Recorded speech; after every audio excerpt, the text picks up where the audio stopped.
Hey everybody, welcome to T-Roy Cooks and welcome to another Tuesday Chatting with T-Roy. Appreciate you joining us. If this is your first time here, this is where I answer viewer questions. So if you've got a question for me, just ask it in the comment section down below. And if I mention any YouTube channels or any products you may be interested in, check the description box. You can get to it by hitting show more down beneath the video. Got a lot of information in there, folks.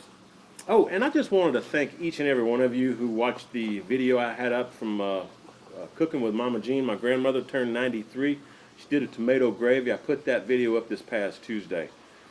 Oh my God, y'all had some very, very nice and sincere comments. I can't thank you enough. My grandmother is overjoyed. Mama Jean. That was very, very sweet of all of you. I appreciate it very, very much. I'm humbled. Thank you. Thank you very much. But these questions I have for tonight, or for today, they're questions from a couple of weeks ago. So I'm trying to catch up. You know, I told you if I don't ask your question or answer your question within a month or so, go ahead and ask it again. I'm catching up today, okay? So these are questions I should have answered last week if I had more time. We're going to answer them today. Oh, and today it's before noon. So I'm drinking some boiling black cherry cane sugar, something or another. What do you call this? A black cherry drink. Cheers. Like that real cane sugar, man.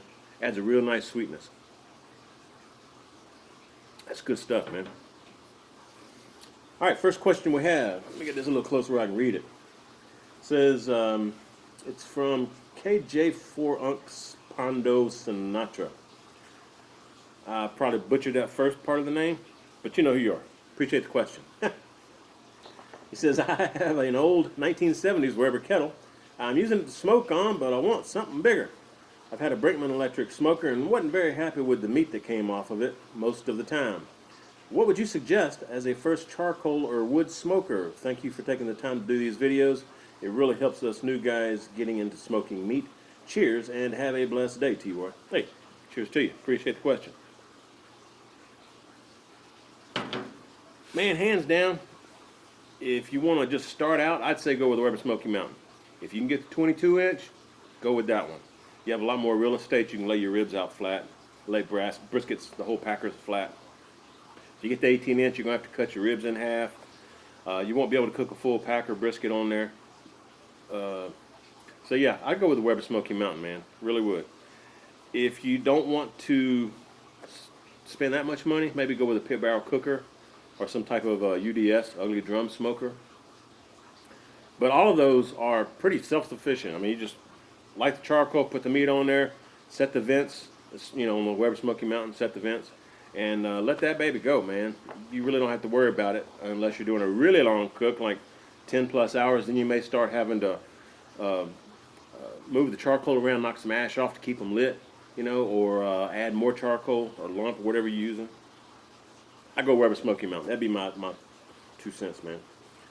Now I got some glare happening over here. Let me see if I can read this. Jim Fuller asks a question. How you doing, Jim? You've been around a while, man. He says, I recently have been seeing hard-boiled eggs on the grill. Have you tried it? And if you have, what's your thoughts? Man, I haven't seen any hard-boiled eggs on the grill.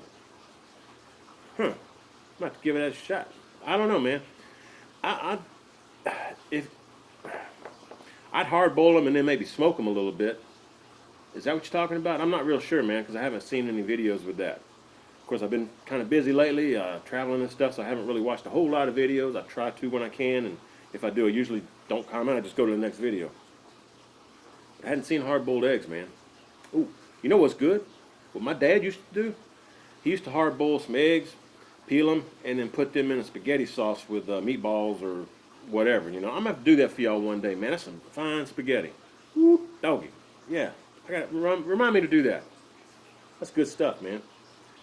I'll look into it, but I haven't seen anything with any hard-boiled eggs on the grill, man. I'll look into it. Appreciate the suggestion, and sorry I couldn't really answer your question, Jim. Grumpus On Fire, he says, oh, he's a YouTuber. Y'all go check him out. Grumpus On Fire, links down below.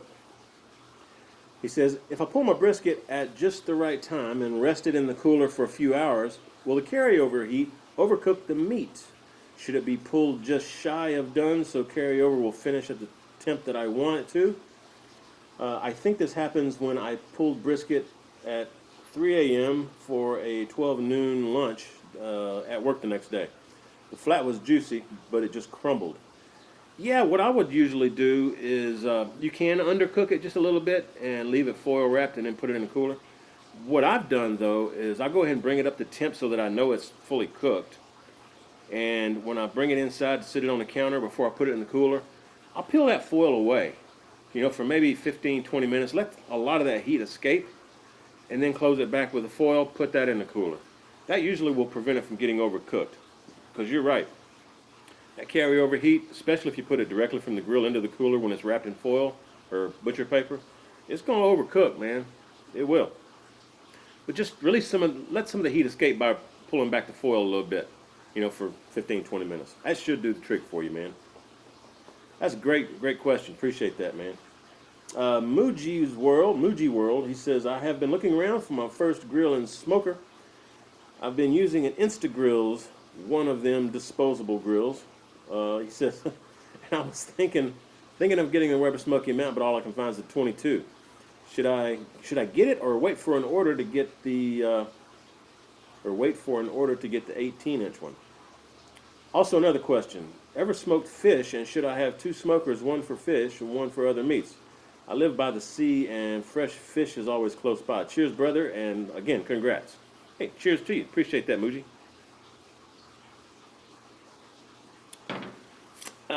I'll answer the last question first. I would prefer, if I could afford it, to have two different grills, one for seafood and one for meat. Because you will get that seafood flavor in your grill, especially a smoker. A gas grill, not quite as much. And ceramic grills, like somebody asked the other day, 2 or 3 episodes ago, they were talking about they had a ceramic cooker and they cooked fish in it and had to give it away. I think it was Andy Olson did that. Can't remember. But yeah, they wound up getting rid of the Kamado Joe or whatever they had, the big green egg or whatever, because that fish smell would not come out of the ceramics, even after, a lot of cooks. So if it's just a regular smoker, I'd get 2 if possible. If it's a gas grill or charcoal grill, something like that, usually that's okay. You can do both seafood and regular meat on that, and usually you can burn that flavor out. So, just do what you can with what you can afford. It's not going to be the end of the world if you can only get one smoker. As far as the Weber Smoky Mountain 22 and the 18, I just mentioned a while ago why it's a good idea to have the 22-inch. You got a lot more grill space.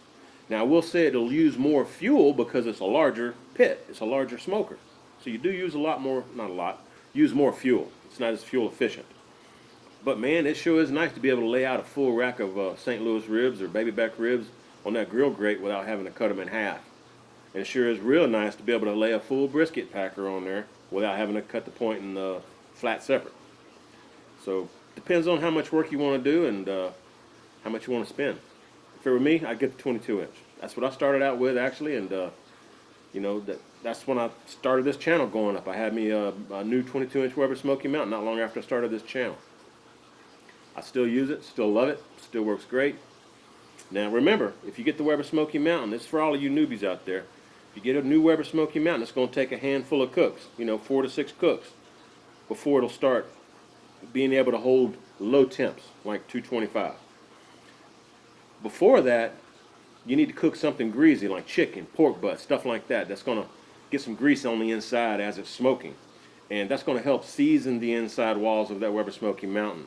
So at first, it'll run hot, and you won't be able to maintain temps that easily. But after that first 4 to 6 cooks, you should be able to maintain 225 or 220, heck, even 215 if you want, or 275. It'll maintain temps a lot easier, and you'll be able to maintain those lower temps. Okay? Great questions. I appreciate it, Muji. Meat Cranium Barbecue and Review, another YouTuber out there. Y'all go check him out, previously known as Meathead. Meat Cranium. Oh, man, he says, good to see you again, Troy. He says, good to hear from you, Meat. There you go. I'm just going to call you Meat. How about that? Meat Cranium is kind of a catchy name, though. All right. Meat says, the best turkey I've ever made was inside of a drum smoker.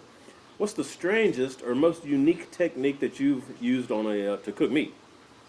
Man, I've done a lot of cooks. I got over 500 videos up. Huh, cooking videos. You know what comes to mind? Beef cheeks. I had a hard time finding the beef cheek meat. And once I did, I tried to use as authentic a recipe as I could from, was it from Jamaica? No, it wasn't from Jamaica. It was from Mexico. Yeah, sometimes they cook the whole head of a cow. And they get the cheek meat out of it and stuff, the jowls. That was some good stuff, man. I wound up cooking it, if I remember right, on my Kamado Joe. I cooked it, and I want to say I smoked it first, and then I had like a, almost like a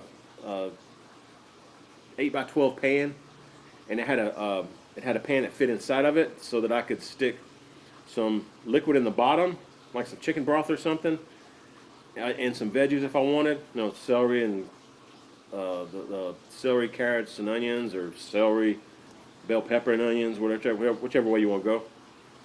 And then put the meat on the top, and then the drippings from the meat drip down into the liquid on the bottom of the pan. And it was a great cook, man.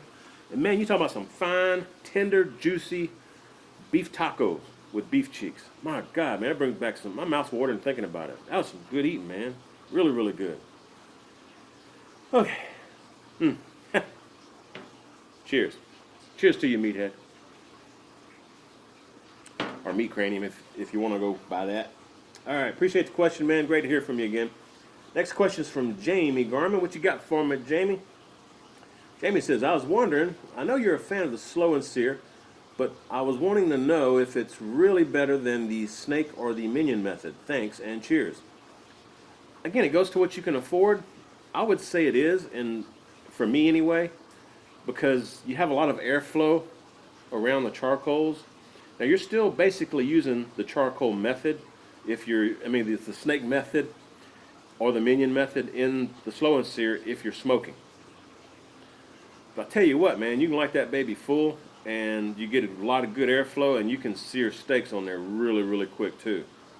I also like the drip pan that you can get with the slow and sear, because sometimes some of that grease drips down into the fans that are in the bottom, the cleaning fans, whatever you call them, to clean the bottom of your kettle. Sometimes that grease drips down there and they get kind of stuck. So having that drip pan in there really helps. Of course, you could just, get a aluminum pan and use the snake method or the minion method if you want in your kettle. Either way works. I just actually prefer using the slow and sear. Plus, it's got a water trough on it, so you can kind of separate the heat from the meat and add a little moisture in there, which you can't do if you're using bricks covered in foil. You could separate the meat from the heat by using bricks, wrap them in foil, because you don't know who's been tasting on them. You don't know where they've been. But you'd also have to put a little pan of water or something in there to get the same effect. So just overall, it's a great design for the slow and sear, and it works wonders, okay?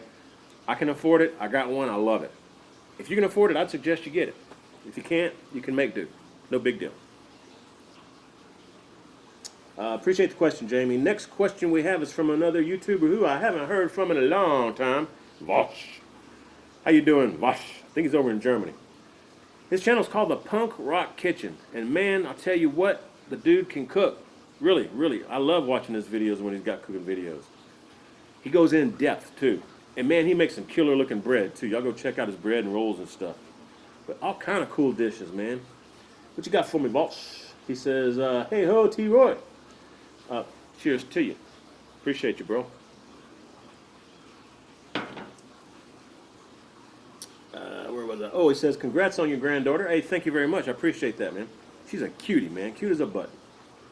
She's growing fast like a weed. First of all, sorry for not commenting your last video, but because of some... kind of skip that part. Anyway, great video as usual, but a quick question. Here we go. Have you ever made your own smoked wild boar bacon, and what kind of wood would you recommend to smoke with it? Anything fruity such as cherry or peach? Have a great day and say hello to Karen for me. All the best. Hey, cheers to you there, Vosh. Appreciate you, bro. What you doing there, Fifi? What you barking at, girl? Ain't nothing out here. You see a squirrel or something? Acorns are falling in my area anyway, so squirrels are gathering their nuts. All right, I've never done any kind of wild boar at all. I've never made bacon. I really need to, man. I've had requests for it, quite a few. So I need to do that. As far as the smoke wood, yeah, I would use something like some kind of a fruit wood. Apple comes to mind. You know, peach would definitely work. Cherry would definitely work. Cherry and peach will give you a little different color on the meat, on the bacon, which would be kind of cool. What I would probably do, though, is mix a little bit of hardwood, like some hickory or some oak or pecan. I'm not sure what hardwood y'all have over there, but if you can mix just a little bit, like maybe 2 parts of fruit wood to 1 part hardwood, I think that would give you a real nice flavor combination in the bacon. That'd be what I would do. But fruit woods, any fruit wood will work, man. Even like a grapevine would work. Okay, some kind of a pear, orange, tangerine, you know, whatever you can get a hold of is fruit wood.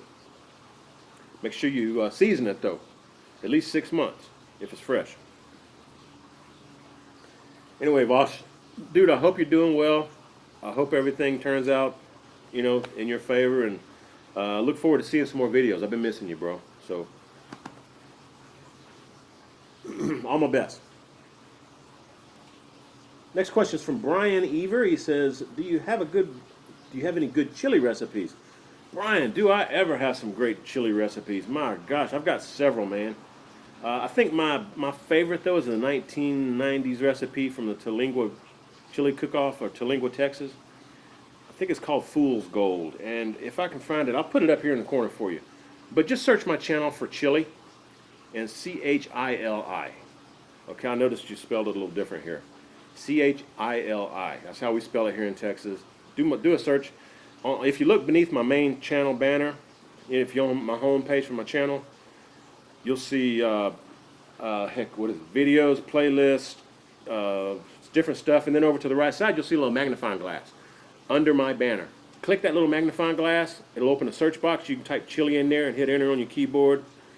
It'll take you to all the chili recipes I've got, all the videos I've got with anything doing with chili. Okay, check them out, man. You talk about some fine chilies. Woo, Lord. And that brisket chili I did that one time, that's gonna be my second favorite, I think. That's some good stuff too. Holy cow. I need to make a good chili again. Man, that's good stuff. All right, let's see, Brown also says, you probably get tired of people saying that by now. No, I know. I skipped a sentence here. He says, besides the chili recipes, he says, appreciate all your videos and wisdom. You probably get tired of people saying that by now, but I thought I'd say it anyway. Cheers to you, bro. Cheers to you, Brian. I never get tired of hearing it, man. I really enjoy helping all of you guys, because I was a newbie at once too, and I'm still learning stuff, you know, so there's just no end to it. But if I can help you in any way, that's why I'm here, okay? I love interacting with all you guys, and I'm sorry I haven't been able to interact too much lately. I have been on Facebook the best I can, so if it's some kind of question you have that's like almost immediate, like you need an answer within a day or two, ask me on Facebook. My Facebook page, Troy Cooks Good Food. And you'll see a link to it in the description box below. But check it out there. Send me a direct message or figure out a way to send me a question on there. And I'll do my best to try to answer it within a day or so. I usually can answer it within a day. But if it can wait, just ask it in these episodes and use the most recent chat episode for Tuesday Chat. Ask your question on the most recent one, okay? Don't go back 5 or 6 chats and ask a question there, because I'm not looking at those anymore. Anyway, I appreciate it, Brian. Thank you very much, man. Appreciate the support. And cheers to you. Whiskey Boys BBQ says, Whiskey Boys BBQ. They've got a channel. Yeah, they do barbecuing and whiskey tastings. In fact, they're down in South Austin, and man, I hope to be hooking up with, there's 2 of them. One of them does the whiskey tasting, one of them does the cooking. The guy that does the cooking, I think his name is Ryan. I'm gonna try to hook up with him this Friday, do a little lunch meetup, you know, just chit chat and have a first meet, you know. So hopefully we can make that happen. But y'all go check him out. Whiskey Boys BBQ, if I remember right. I'm talking about the right guy. Anyway, if I am, I'll put the link down below, okay, in the description. He says, hey T-Roy, with the holidays coming up, I'll be doing a few turkeys. I don't have a rotisserie, so I'll be cooking on the grate. Would you suggest to spatchcock the turkey or leave it whole? Cheers. Man, I like it both ways. If you're mainly wanting a smoke flavor, I'd go with leaving it whole. Now, if you spatchcock it and flatten it out over some charcoal and grill it, you can get a little smoke flavor in there, but you get a lot of that grill flavor in there, which is also very good.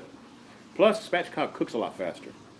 So, if you're pinched for time, spatchcock. And if you like the grill flavor, spatchcock.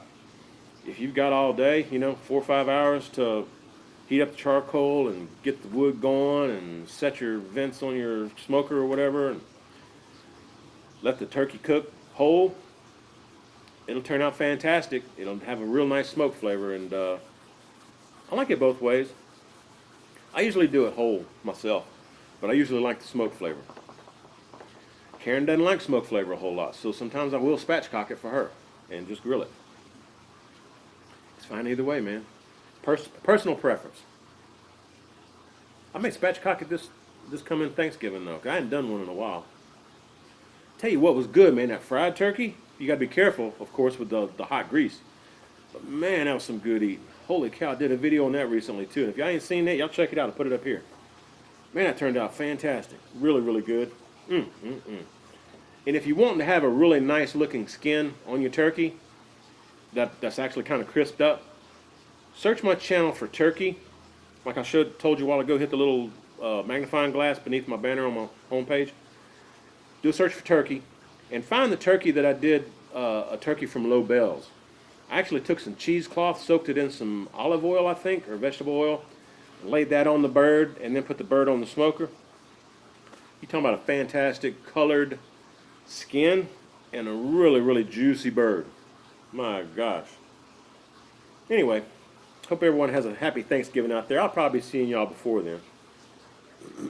Next question's from the Window Guy 1. Man, I think you're in South Austin too, aren't you? Pretty sure. It says, hey T-Roy, I've always smoked with store-bought chunks of wood, but I just lucked into a load of fresh cut cherry wood. That's awesome. Awesome. He says, I know fresh doesn't burn real good. Campfire. Hang on. He says, I know fresh doesn't burn a real good campfire, but any experience on how long I should age this wood before smoking with it? And I'm having trouble reading it because everything's in caps. It's kind of like it all looks run together, so I apologize. You don't have to put everything in caps like you're yelling at me. I know you're not, but I'm just saying. That's awesome that you got a truckload of cherry wood, man. Cherry wood's fantastic. I'd love a truckload of peach wood. I love peach wood, but I can't hardly, it's expensive around here if I can get it. Cheers. Black cherry. Wonder if they soak this soda in some cherry wood and get that cherry flavor. No, they didn't. Like I was talking about a while ago, fresh wood, any kind of fresh wood, I would let it sit outside and just season for at least 6 months. 6 to 8 months, but at least 6 months before you try smoking with it. Okay? Now, what you'll find is that it's a lot lighter after it's seasoned. I mean, the weight is a lot lighter. And a lot of times the wood itself shrinks, so the bark, you can maybe get the bark off fairly easy. Okay? The wood separates from the inner part of the bark. That's when you know it's properly seasoned. Great question. I appreciate it, man. Cooking with James has got a question, and is another YouTuber. Got a lot of YouTubers that watch these chats, folks. Y'all go check them out. Anytime I mention them, man, they're in the description box. Hit show more. Cooking with James says, congrats on the granddaughter, brother. Hey, cheers to you, James. I appreciate that very, very much, man. Thank you. And thank you for all of you who have wished me congratulations. I truly appreciate it. All right, James says, what's the best cut of meat for beef jerky? And what's the best method to use to get the best and most tender jerky? Ooh, that's a loaded question there. Let me see. You know what? I just made jerky last week, and y'all be seeing that video come up pretty soon. I bought an electric smoker called a Big Chief. I got it on Amazon, and I'm loving it. Karen and I love especially pepper jerky. So I did some black pepper jerky with some Dr. Pepper in the marinade. And man, you talk about good. I've actually been toying around with different, tweaking different recipes to come up with my own, you know. And this one turned out really, really good, so I decided to make a video on it. As far as the best meat, I like using, what is it, eye of round. And I'll get my butcher to slice it like 1/4 inch thick, or 1/8 inch thick if you want, depends on how thick you want it. But I like eye of round, but any lean meat, any lean beef would work. It's like venison and bison, stuff like that would work because it's really, really lean. But as far as beef itself, a lot of people like flank steak. I'm kind of iffy on flank steak. Some of it's got some gristle and stuff in it, which I don't like. But try to find some roast that you can cut into slices that doesn't have a lot of fat or gristle. Doesn't matter what the cut is. You can even use like chuck roast if you want, if you can find a nice one that's, you know, marbling is okay because when you're cooking it, a lot of that fat will render out of the meat. But if it's got like thick bands of fat, you're going to have to cut all that fat off of there, man, before you try to slice it and make jerky out of it. Like I said, I like, you know, top round or round, eye round, stuff like that. And if you can afford it, I bet filet mignon, you know, a full roast of filet, but that would work because that's really lean as well. So I may try that one day. But the reason you want some kind of a lean meat is because the fat will turn rancid on you after a while. If it's really lean meat, the jerky out on the counter in a glass jar or heck even Ziploc type bag or something, it'll last 3 or 4 weeks on the kitchen counter. If you put it in your fridge, it'll probably last up to like 6 weeks or 8 weeks. So the fat turns rancid. That's why you want something lean. Just find the leanest cut you can, go with it. And that jerky video I've got coming up probably be a couple of weeks out because this Thursday I'm going to put up a video with me and my brother Sean over Moonshine's Roadhouse when I went and visited Mama Jean and Russ and my brother Sean for his wedding. Me and Sean cooked a brisket, hot and fast on his Weber kettle. And if you want, you can hop over to his channel, Moonshine's Roadhouse, and go check it out. I'll put his link down below too. But Sean's already put his video up that we did together, cooking that brisket, hot and fast on his Weber kettle. So I've got a video coming up day after tomorrow, and y'all be able to see that, my footage that I shot doing that video. And then the week after that, hopefully the jerky. We'll see. I got so many different videos in the works right now. It's like I need to finish one and say, okay, this one's ready to go, and finish another one, that one's ready to go. But it's like I'm working on a bunch of different ones because I've been traveling so much. I'm trying to find good footage from all my travels and kind of put them together into different videos and stuff. Y'all know how it is. Anyway, it's all good fun. I sure enjoy having these chats with all you fine folks out there. Man, this is a wonderful community. We all learn from each other. And thank all of you for sharing your knowledge with me. I truly appreciate it. But I'm going to call this one. We'll see y'all next Tuesday. And we'll do another chat next Tuesday. And I'll be answering questions again. So if you got questions, ask them in the comment section down below. And check out the description box. And let's see. This is some good stuff. Boiling black cherry. Really good, man. Cheers. Anyway, I got to go fix a roast. Me and Karen doing a Sunday roast today. Appreciate it. If y'all like this, give me some thumbs up. By all means, hope you share the video. And when you do, please tell all your friends that T-Roy cooks responsibly. Cheers, everybody.